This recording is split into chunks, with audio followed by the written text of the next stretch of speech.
Alright, so made this video once, but the YouTube didn't like the file. So I'm gonna give it another go. The biggest lesson that I learned this week was that my life as an intercultural aide and my life as a student are gonna take more practice in order for me to be able to balance them as effortlessly as I would like. This has only been the first 2 days with having like residents and people here, in addition to like going out and having like a schedule with work and school. So it's going to take a little bit of more practice, but I'm looking forward to it. I'm working with a really fun group of people in McDonald Hall, and so I'm looking forward to seeing how we end up working together and learning from each other. Oh, this camera is so shaky. The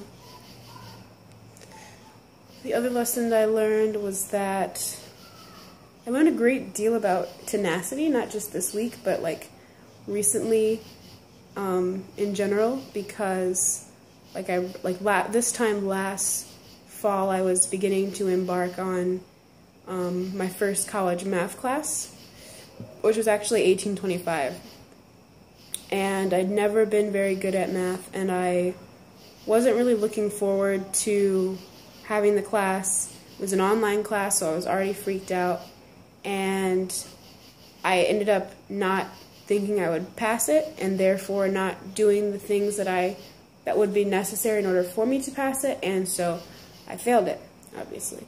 So I had to take it again this summer, but I got a 3.5 in the course this summer, and now I'm embarking on my last collegiate math class, at least for this degree, and it's just interesting how far I've come. Like in the past 6 months, I went from being deathly afraid of math to being able to do it. I'm still a little nervous about the course, just because I like having good grades, and I would like to get a solid GPA out of this semester, but I'm going to do my best. I'm going to learn everything that I can, and I'm going to get help this time, because that's one thing that I didn't take time out to do last year, was get help when I needed it. Another lesson that I learned this week was that poetry doesn't have to be indignant necessarily in order to be worth reading or writing. And the only reason, and I knew that before, but I always felt like maybe not every poem has to be indignant, but my poems had to be indignant. I didn't feel like I was doing entirely my job as an activist if I didn't put that sort of work into every single thing that I made and produced.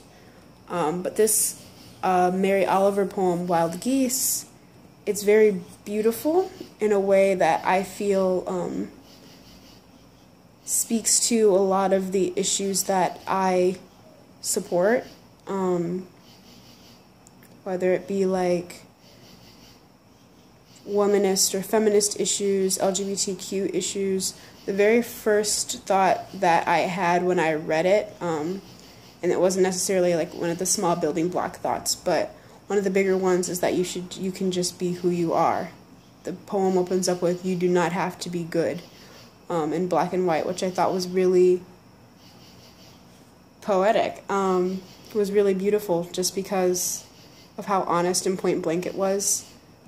And maybe I'm reading too much into it, but I found myself thinking that those are the kinds of things I would say to a child if I were raising one, for them to just, in maybe somewhat different words, for them to be themselves, because regardless of, and to not apologize for who they are, the camera's shaking, to not apologize for who they are, because no matter what they choose to do, the world is going to keep spinning.